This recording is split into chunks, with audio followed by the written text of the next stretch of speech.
Welcome to the 11th presentation in the series where we're looking at the book of Leviticus. As usual, let's just look back at the previous presentation where the focus was on the priests. We saw here the central truth: God is perfect, God is holy. And we humans are definitely neither. We tend to be rebellious. We want to do things our way. And that generates a relationship problem. We must be willing to have the things put right. We're not able to do it ourselves, but we must be willing to sort this out. Then God, who has the power to do it, can put things right. And the entire sacrificial system was designed to illustrate this fundamental principle beautifully. It emphasizes the holiness of God. It emphasizes human frailty and rebelliousness. And by making sacrifices, it pictures the necessity of being willing to sacrifice the best of their flocks and grain, to express their willingness to have things put right, and to open themselves up to God's power. Now, the priests had a central role in this whole procedure. They were trained and instructed so they could carry out the procedures correctly. They were a kind of go-between between the holy God, called Yahweh, the God of relationship, the God who simply is the Creator God, and this rebellious people who'd come out of slavery. Their role was central. In chapter 19, the Lord said to Moses, "Speak to the entire assembly of Israel and say to them, 'Be holy, because I, the Lord your God, am holy. I am the Lord your God.'" We want to have a relationship with God, which is what He wants and makes life best for us. Then we've got to be like Him. We've got to respond to Him. We've got to be holy. We've got to reflect His nature. We noted that sentence, "I am the Lord your God," 6 words in English. In the original language it's 3 words, and it would come across with a kind of punchiness. I, Yahweh, Elohim of you. The self-existent God, the God of relationship. Elohim, the great Creator, Lord of glory.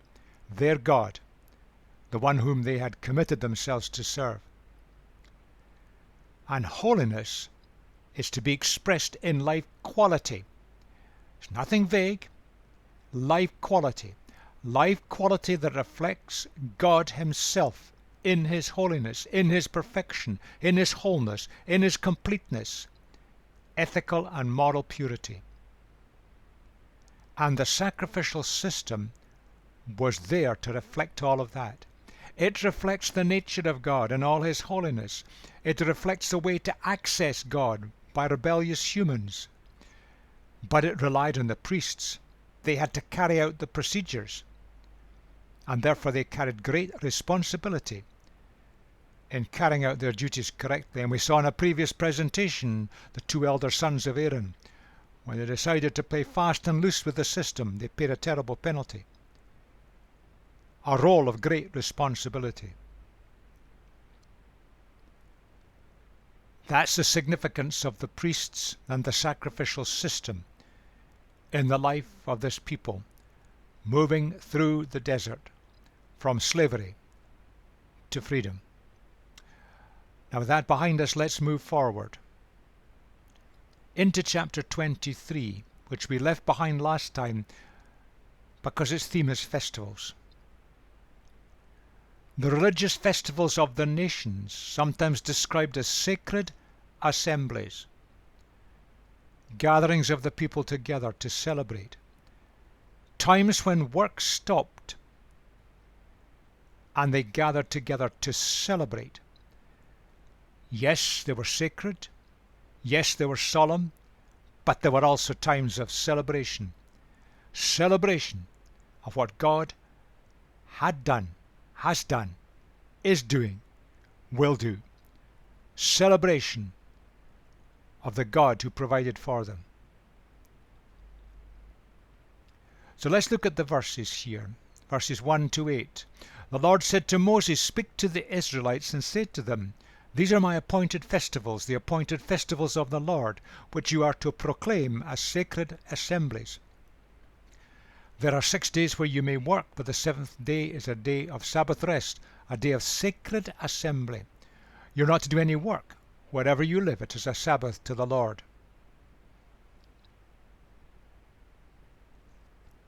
One day off in 7, work ceased. A day of rest, a day of assembly, a day of celebration. Now we need to remember this was going to be, when they entered the land, an agricultural society.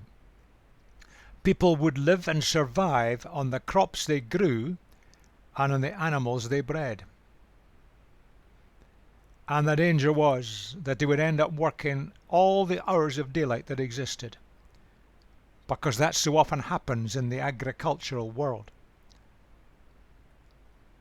It's essential that they had the break. They had the break to be available to God, a sacred assembly, to look at the greater things of life, but a break from the round of work which brought refreshment and renewal for the coming week. Let's move forward. These are the Lord's appointed festivals, the sacred assemblies you are to proclaim at their appointed times. The Lord's Passover begins at twilight on the 14th day of the first month. On the 15th day of that month, the Lord's festival of unleavened bread begins.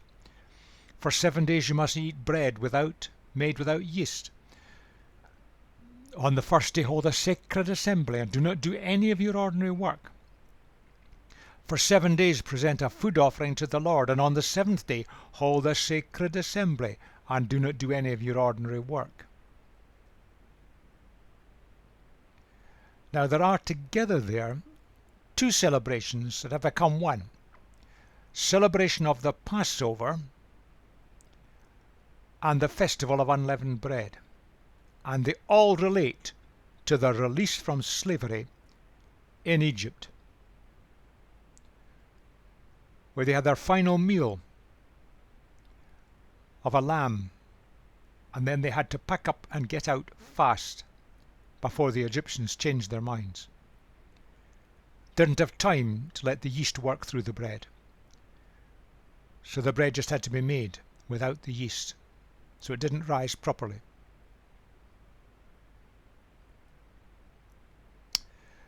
A longer stretch, the Lord said to Moses, "Speak to the Israelites and say to them, When you enter the land I'm going to give you, and you reap its harvest, bring to the priest a sheaf of the first grain you harvest.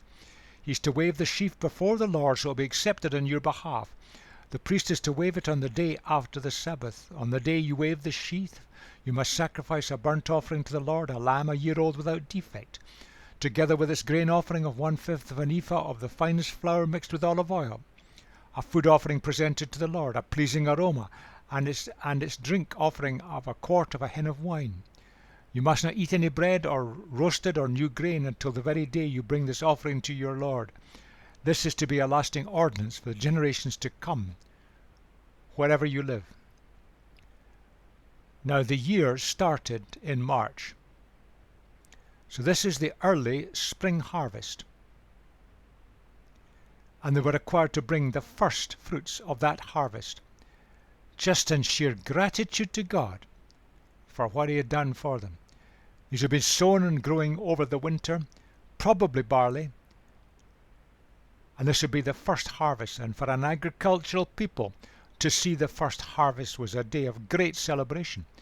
It meant that they could feed their families and stay alive. From the day after the Sabbath, the day you brought the sheaf of the wave offering, count 7 full weeks. Remember, they had no calendars in those days.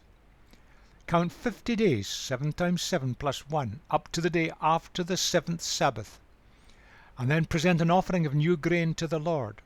From wherever you live, bring 2 loaves made of 1/5 of an ephah of the finest flour baked with yeast as a wave offering of first fruits to the Lord.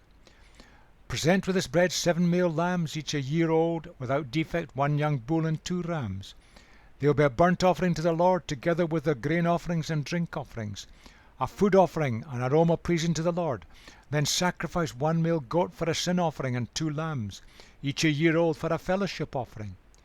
The priest is to wave the 2 lambs before the Lord as a wave offering, together with the bread of the firstfruits. They are a sacred offering to the Lord for the priest. On that same day you are to proclaim a sacred assembly and not do any ordinary work. This is to be a lasting ordinance for the generations to come, wherever you live. When you reap the harvest of your land, do not reap to the very edges of your field, or gather the gleanings of your harvest. Leave them for the poor and for the foreigner residing among you. I am the Lord. Now we've moved forward the first month in March. We've moved forward into the summer period. This has several names, but one of them is the Festival of Weeks, referring to the 7 full weeks, almost 2 months later. And this is the main grain harvest. By this time the new animals born had grown up and were beginning to move into maturity. It was a celebration of the main harvest and gratitude to God for all he had given to the people. And let's move forward to the next stretch. The Lord said to Moses, say to the Israelites, on the first day of the 7th month you are to have a day of Sabbath rest, a sacred assembly commemorated with trumpet blasts. Do not do any of your ordinary work, but present a food offering to the Lord. Now we're at the 7th month, so we're now in the September-October kind of period, in the autumn. Summer was almost over, and here they were to gather. And this is known as the Feast of Trumpets, called together. The Lord said to Moses, the 10th day of the 7th month is the Day of Atonement. Hold a sacred assembly and deny yourselves, and present a food offering to the Lord. Do not do any work on that day, because it is the Day of Atonement, when atonement is made for you before the Lord your God. Those who do not deny themselves on that day must be cut off from their people. I will destroy from among their people anyone who does any work on that day. You shall do no work at all. This is to be a lasting ordinance for generations to come, wherever you live. It is a day of Sabbath rest for you, and you must deny yourselves. From the evening of the 9th day of the month until the following evening, you have to observe your Sabbath. Now the Feast of Trumpets in the autumn preceded and led to the day, the great day, the Day of Atonement. Atonement, the place where the bridge between a holy and righteous and perfect God is made, a bridge between God and a rebellious humanity. And we saw in a previous presentation the details of that. Significant, addressing the whole nature of the rebellion of the people, the rebellion of all human people, and how God provides access to himself. And when we have access to him, we are part of his people. We're not cut off. We don't lose out from all the blessings God has for us. The Lord said to Moses, say to the Israelites, on the 15th day of the 7th month, the Lord's festival of Tabernacles begins, and it lasts for 7 days. The first day is a sacred assembly, Do not do any of your ordinary work. For 7 days present food offerings to the Lord, and on the 8th day hold a sacred assembly, and present a food offering to the Lord. It is the closing special assembly. Do not do any of your ordinary work. This comes after the Day of Atonement. We're still in the autumn. We're in about October time now. The end of the year, the end of the harvest, the closing special assembly of the year. Summarizing, these are the Lord's appointed festivals which you are to proclaim as sacred assemblies for bringing food offerings to the Lord, the burnt offerings and grain offerings, sacrifices and drink offerings required for each day. These offerings are in addition to those for the Lord's Sabbaths, in addition to your gifts and whatever you have vowed, and all the free will offerings you give to the Lord. So beginning with the 15th day of the 7th month, after you have gathered the crops of the land, celebrate the festival to the Lord for 7 days. The first day is a day of Sabbath rest, and the 8th day also is a day of Sabbath rest. On the first day you are to take branches from luxuriant trees, from palms, willows, and other leafy trees, and rejoice before the Lord your God for 7 days. Celebrate this as a festival of the Lord for 7 days each year. This is to be a lasting ordinance for the generations to come. Celebrate it in the 7th month. Live in temporary shelters for 7 days. All native-born Israel to live in such shelters so that your descendants will know that I made the Israelites live in temporary shelters when I brought them out of Egypt. I am the Lord your God. So Moses announced to the Israelites the appointed festivals of the Lord. This is known as the Feast of Tabernacles, the shelters. The people built temporary shelters out in the fields alongside the final crops they had to gather, and they could use all the daylight hours without having to travel back to their villages to get in the crops that would see them through the winter. But it was a reminder that when they came out of Egypt, they had to live in temporary shelters as they moved throughout the desert. A reminder that they had been slaves and that God had miraculously rescued them and given them a new life and a new future.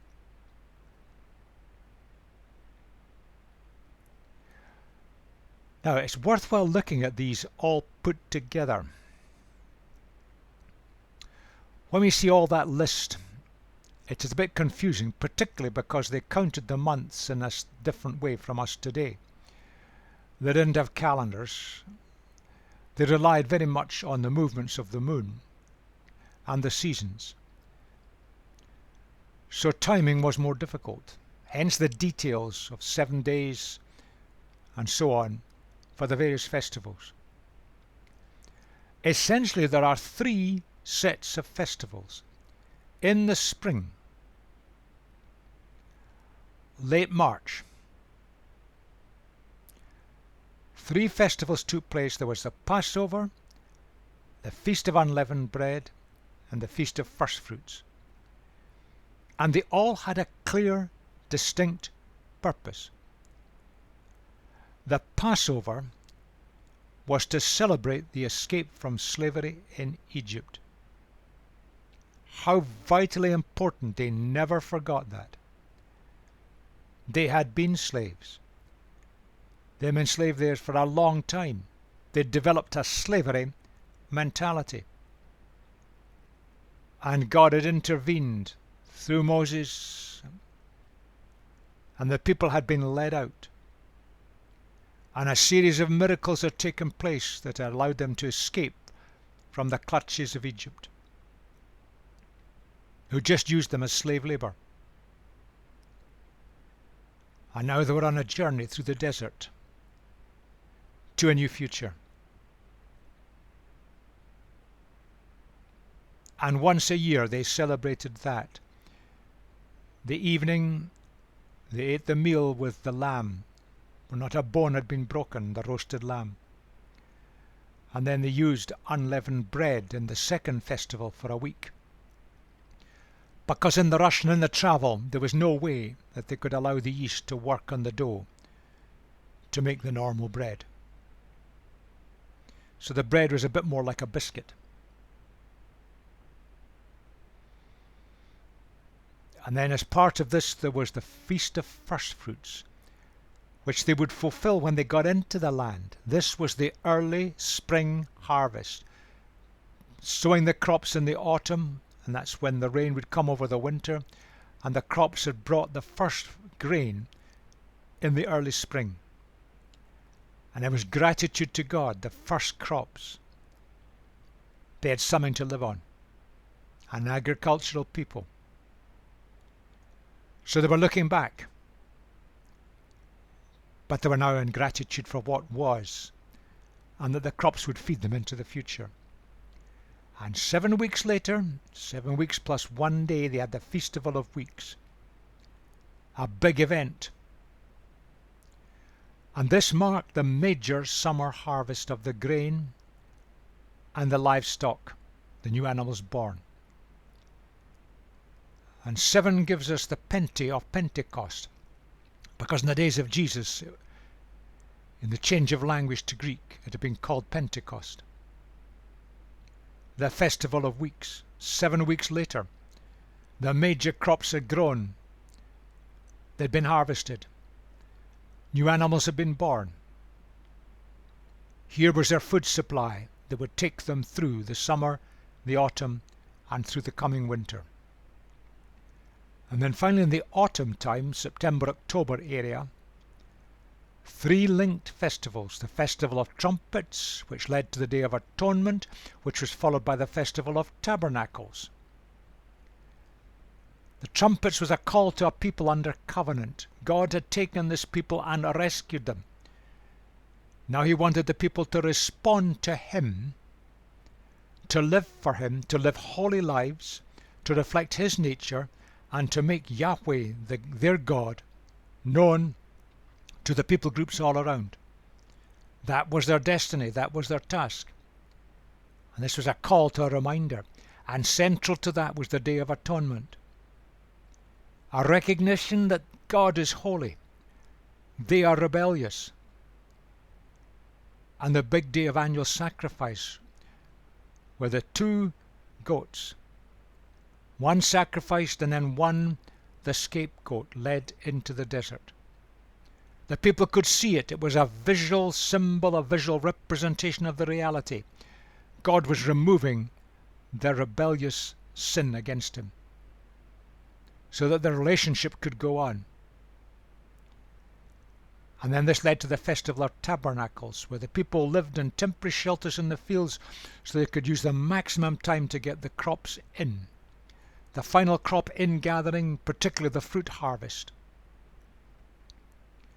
And a reminder that they weren't to work to the edge of the fields, but to leave the leftovers, the gleanings, for those who were in poverty or those who are foreigners in their land and had no source of food. Leviticus never separates the spiritual from the practical.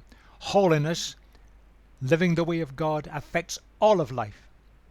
The sacred and the secular are not separated, they are one. And woven into this, all the celebrations of the Feast of Tabernacles, was the care for those who didn't have opportunities in life through poverty or because they were foreigners coming through. So that's the overall picture of the sacrifices. And in chapter 23, it's a calendar for the people. The instructions for the priests are given in Numbers 28-29. And you may want, after the presentation's over, to have a look at these.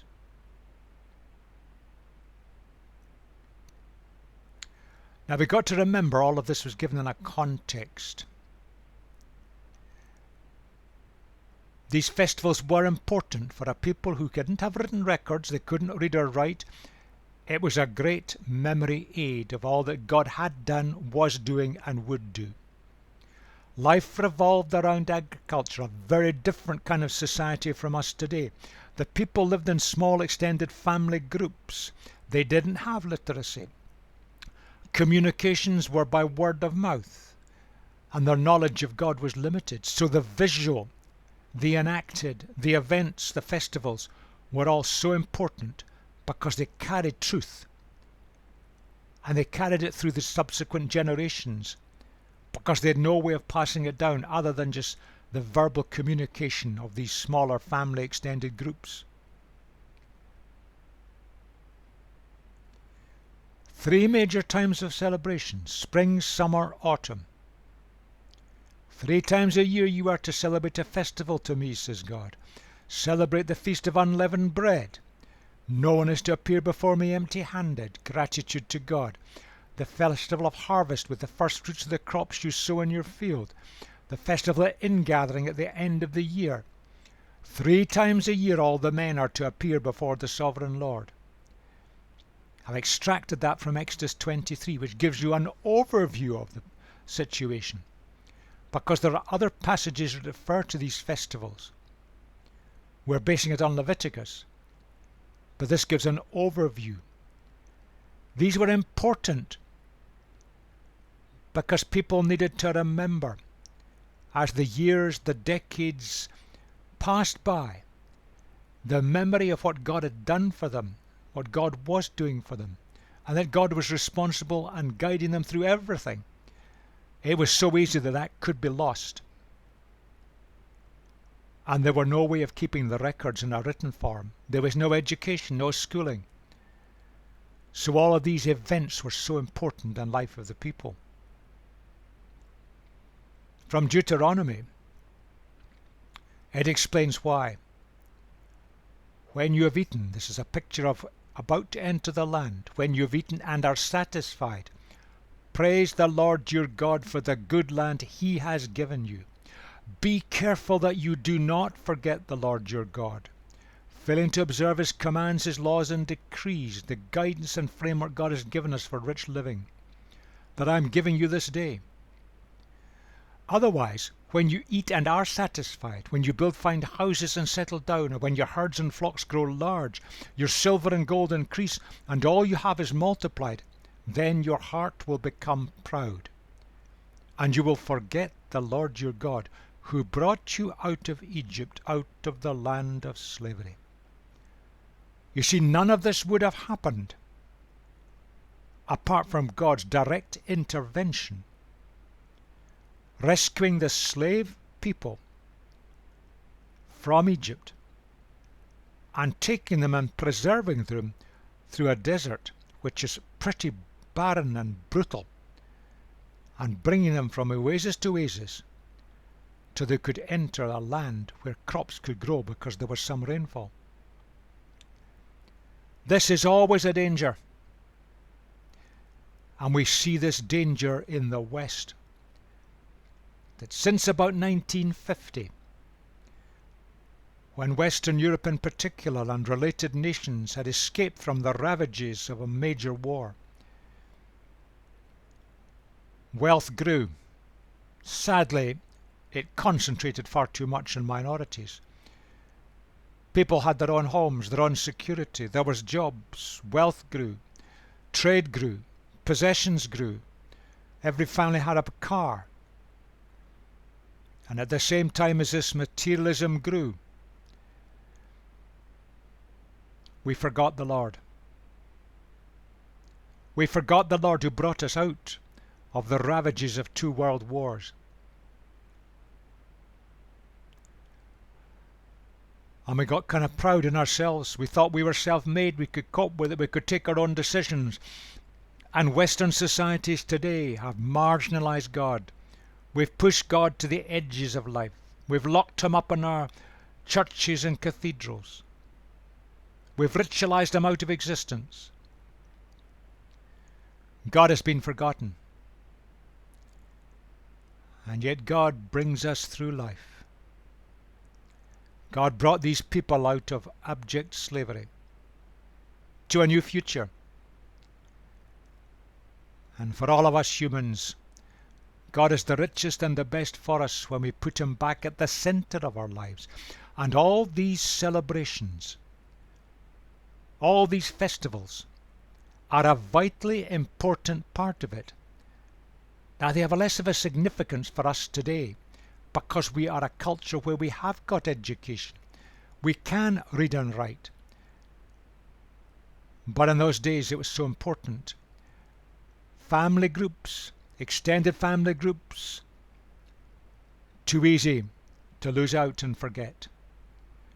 These festivals were vitally important for the nation. Now, three things, phrases, words, ideas, keep recurring right throughout Leviticus 23 and the related passages. A sacred assembly. They gathered together to celebrate God and all he had done. The ordinary round of work ceased, and how important that was for the people. These were great, wonderful days. And you can see something of that in the great celebrations that took place in Jerusalem during the lifetime of Jesus, when Jews from all over the Middle East would try to gather to carry out these great celebrations. They were celebrations. They were solemn and serious because it had a purpose, but they were joyous and happy celebrations, and ordinary work ceased. They didn't have the annual round of holidays. These were holidays as well as celebrations. 3 times a year. That's mentioned 10 times in the Leviticus passage, the phrase sacred assembly. Ordinary work ceased. That's mentioned 6 times in Leviticus. You can't miss it. These are important ideas. And celebration in the Exodus passage is 6 times. These were days of celebration, days of joyousness, happiness, because they were visual memories of what God has done for the nation. But they allowed the people to express their gratitude for what God has done, but also for what God was doing in providing the food, the crops that would keep them going for another year. Because subsistent farmers of that nature, this was their only hope and livelihood.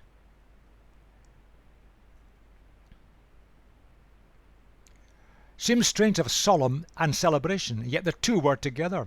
They were reminders of the past, expressing gratitude for the present. Sacrifices took place of gratitude, but also a reminder that God is holy and we're not. But times for family celebration and family groups. And you can see it when Jesus, as a boy of 12, was taken to the temple from the north of the country by his parents. Great days of family celebration. And his parents and the large extended family group lost him on the way back.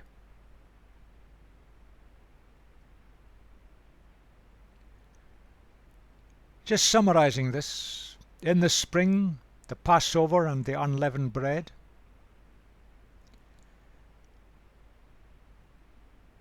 A memory of the events in leaving Egypt, so they would never forget that God had rescued them from slavery and brought them into this new land. So the early grain, probably barley, their gratitude for God's provision for them.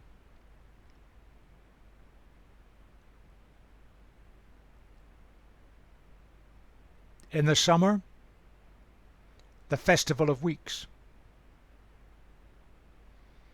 sometimes known as the Feast of Harvest, sometimes Pentecost.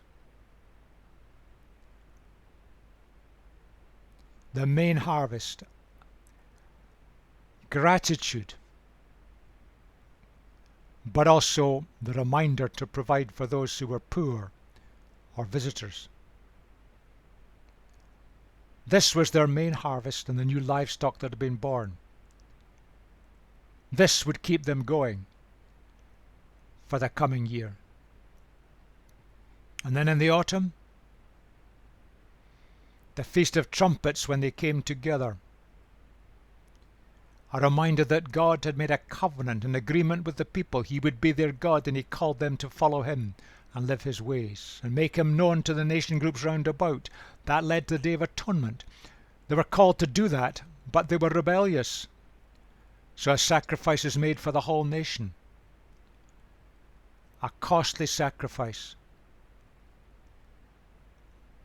Sacrifice so that we can be related to a holy God. And then the Feast of Tabernacles, the great celebration. The final harvest was gathered in, and a reminder of the hard life of survival in Egypt and in the desert journey when they lived in temporary accommodation. The great celebrations, the great festivals that are laid down. Times when work stopped, wonderful. The days of hard physical work. Even the children were involved in the hard physical work of farming. The people could gather in extended family groups and celebrate. They could look back to the past.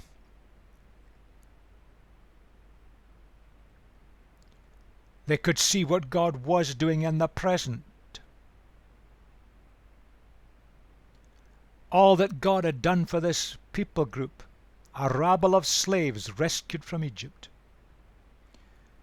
All that God had done for them in bringing into a land where there was enough rainfall to get harvests.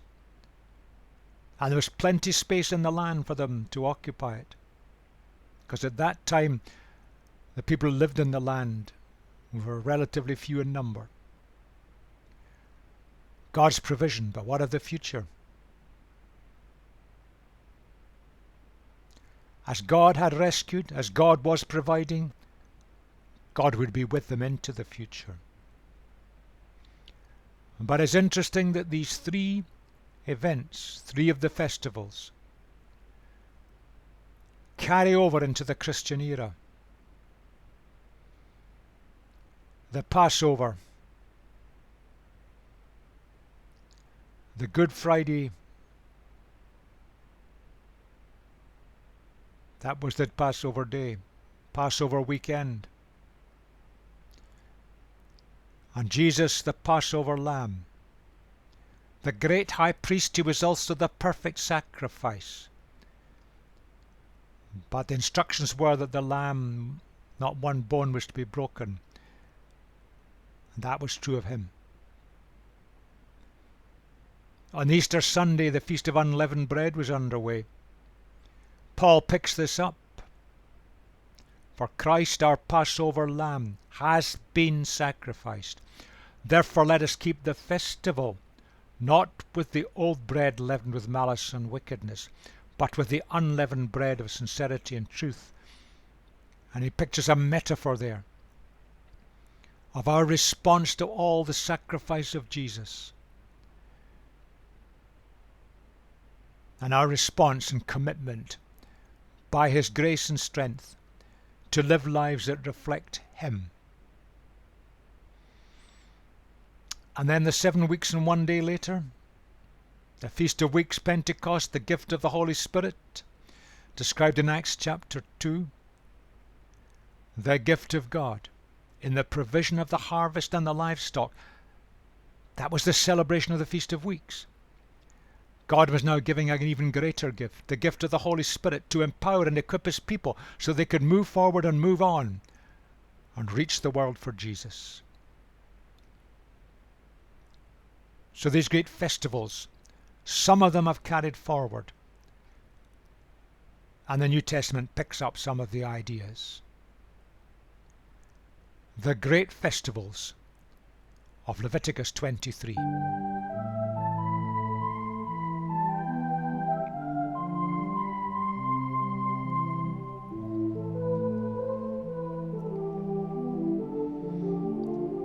We're going to touch upon a very difficult topic, blasphemy, in the next presentation.